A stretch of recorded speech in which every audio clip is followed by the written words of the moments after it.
चैत्र नवरात्रि में नवरात्रि के दिन स्त्रियों का कौन सा चिच चाटना बेहद ही शुभ माना जाता है।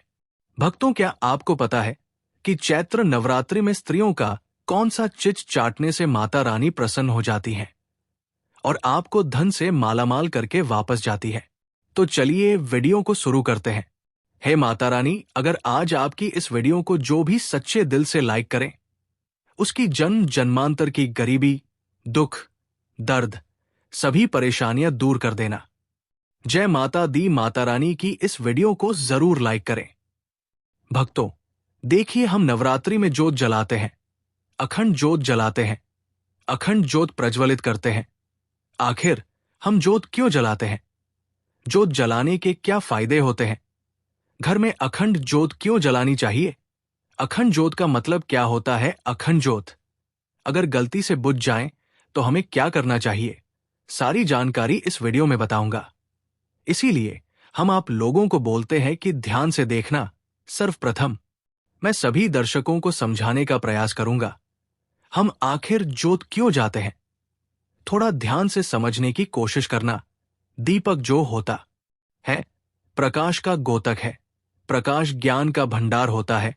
परमात्मा से हमें संपूर्ण ज्ञान मिले, इसलिए हम जो है दीपक प्रज्वलित करते हैं। दीपक जलाने की परंपरा हमारे हिंदू धर्म में काफी लंबे समय से ही है।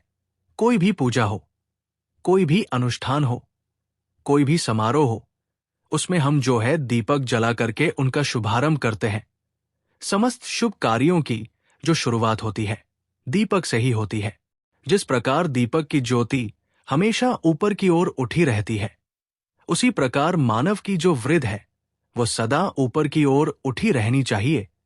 ये दीपक जलाने का जो प्रज्वलित करने का अर्थ होता है, तो समस्त कल्याण की चाह रखने वाले मनुष्य को प्रति शुभकारी होता है। साथ ही साथ हम ये भी जानेंगे कि भक्तों, चैत्र नवरात्रि में स्त्री का कौन सा चीज बार बार लेने से धन की प्राप्ति होती है।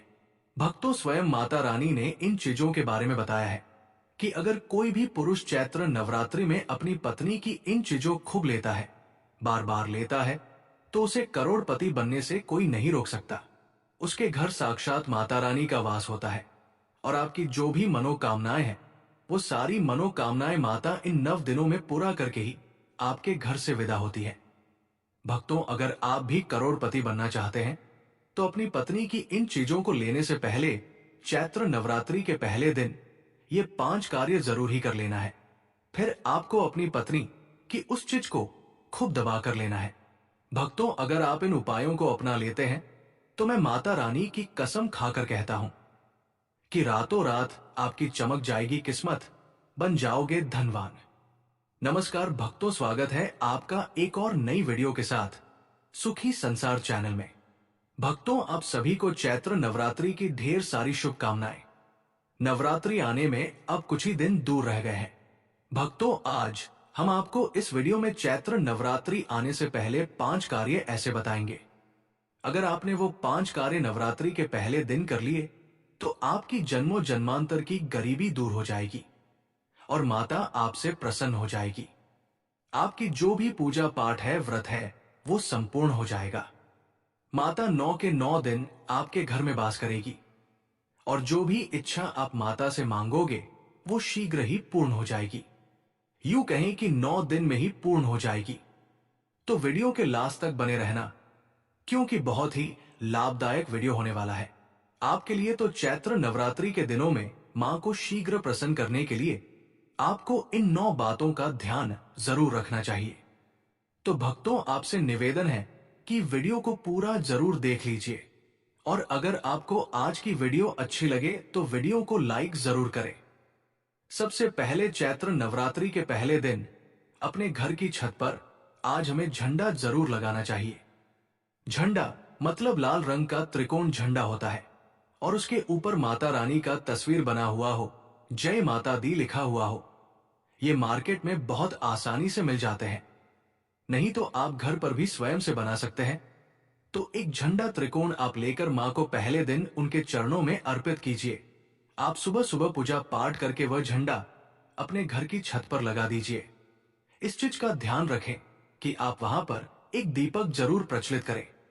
क्योंकि दोस्तों, चैत्र नवरात्रि माता रानी का एक पावन पर्व है और झंडा लगाते समय इससे क्या होगा? इससे यश की वृद्धि होती है। देखिए भक्तों, जब हम झंडा अपने घर पर लगाते हैं तो ये झंडा हमेशा लहराता रहता है, जिसके कारण उसे आपका सूचक माना जाता है। झंडा से आपको जीवन में सफलता की प्राप्ति होगी, यश की प्राप्ति होगी, मान प्रतिष्ठा की प्राप्ति होगी, समस्त प्रकार के सुखों की प्राप्ति होगी और मान सम्मान, सुख, समृद्धि तथा धन की वृद्धि होगी। नवरात्रि के पहले दिन आपको अपने घर के ईशान कोण में लाल रंग का झंडा अवश्य ही लगाना चाहिए। लाल रंग का झंडा माता को अत्यंत प्रिय है। लाल रंग का झंडा माता रानी का ही प्रतीक है, इसलिए आपको लाल रंग का झंडा अवश्य ही लगा लेना है।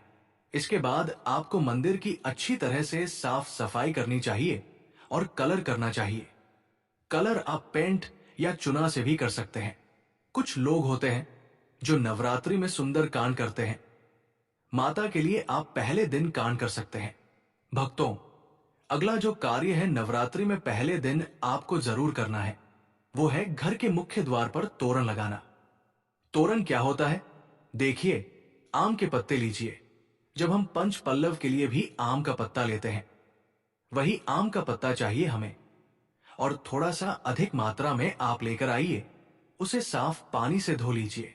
धोने के पेंट के ऊपर आपको श्री लिखना है और जितना भी बड़ा आपका मुख्य द्वार हो, उसके एक सिरे से दूसरे तक एक धागा लेना है। आप यहां पर लाल धागा ले सकते हैं, पीला धागा ले सकते हैं।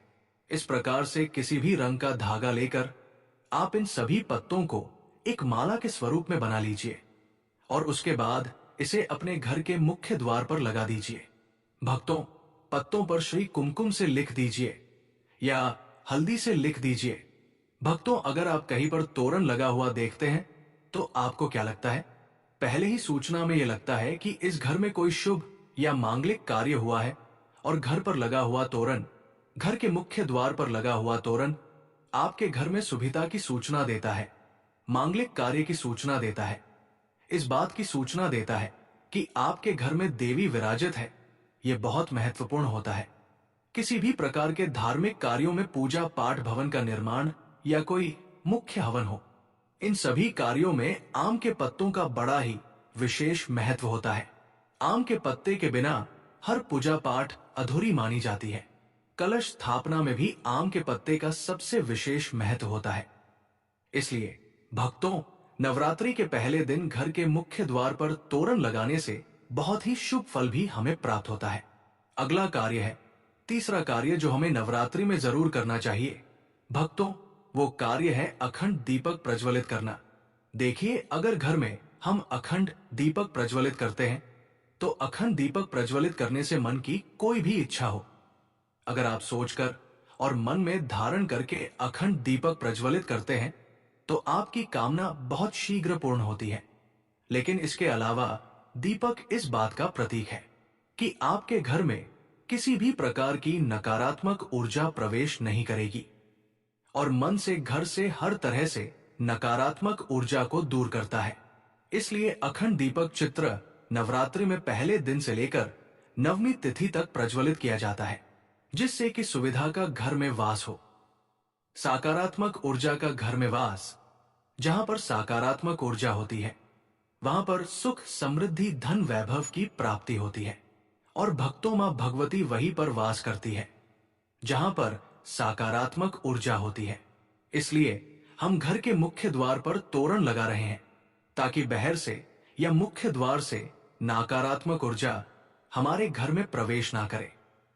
इसके अलावा जब हम दीपक प्रज्वलित कर रहे हैं तो हमारे विचारों में किसी प्रकार की नकारात्मक ऊर्जा न हो, इसके लिए हम प्रज्वलित कर रहे हैं।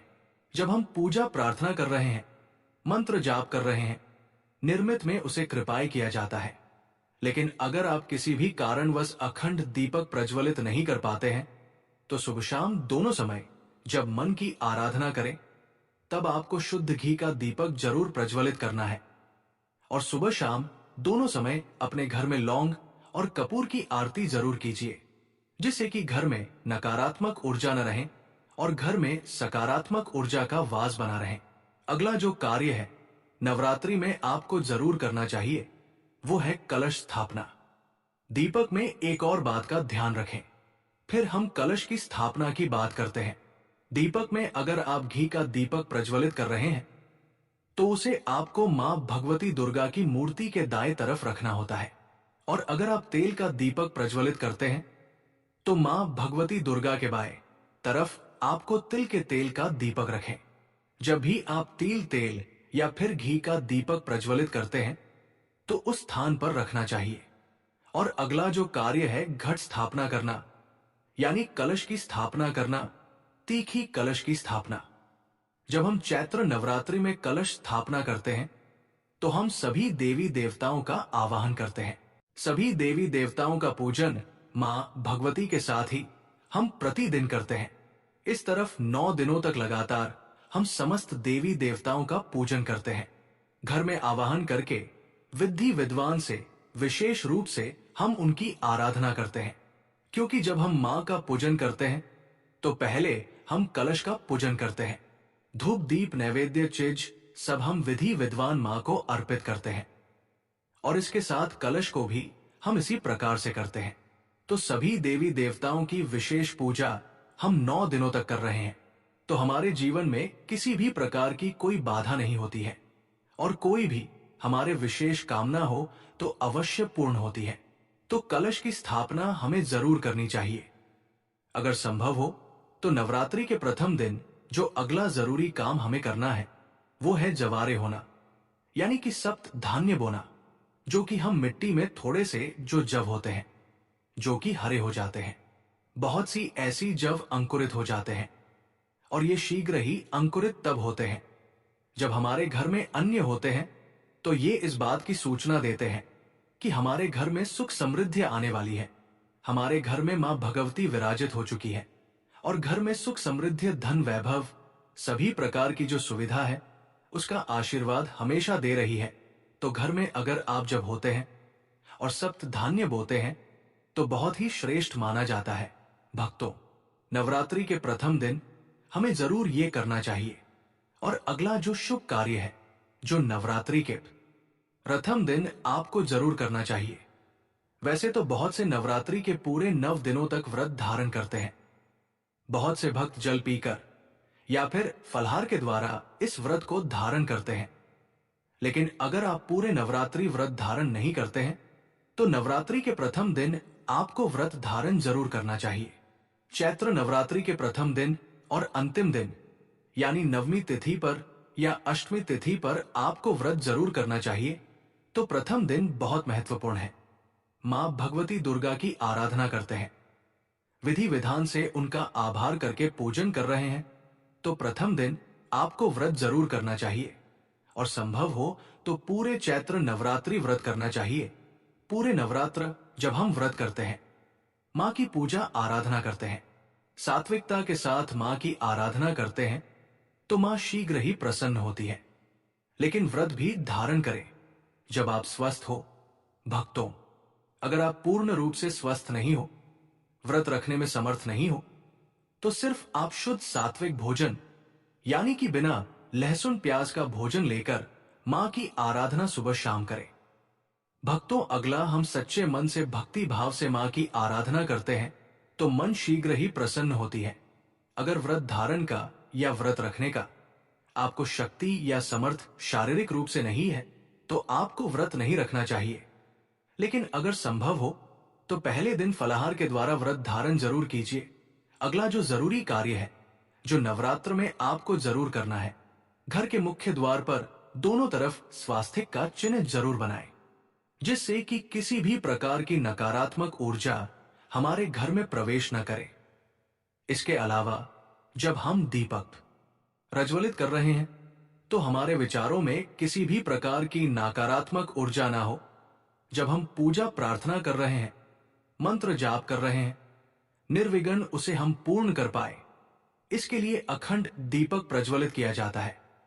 लेकिन अगर आप किसी भी कारण वश अखंड दीपक प्रज्वलित नहीं कर पाते हैं तो हम दोनों समय जब मां की आराधना करें तब आपको शुद्ध घी का दीपक जरूर प्रज्वलित करना है और सुबह शाम दोनों समय अपने घर में लौंग और कपूर की आरती जरूर कीजिए, जिससे कि घर में नकारात्मक ऊर्जा न रहे और घर में सकारात्मक ऊर्जा का वास बना रहे।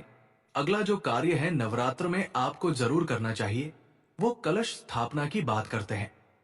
दीपक में अगर आप घी का दीपक प्रज्वलित कर रहे हैं तो उसे आपको मां भगवती दुर्गा की मूर्ति के दाएं तरफ रखना होता है, और यदि आप तेल का दीपक प्रज्वलित करते हैं तो मां भगवती दुर्गा के बाईं तरफ आपको तेल का दीपक रखना चाहिए।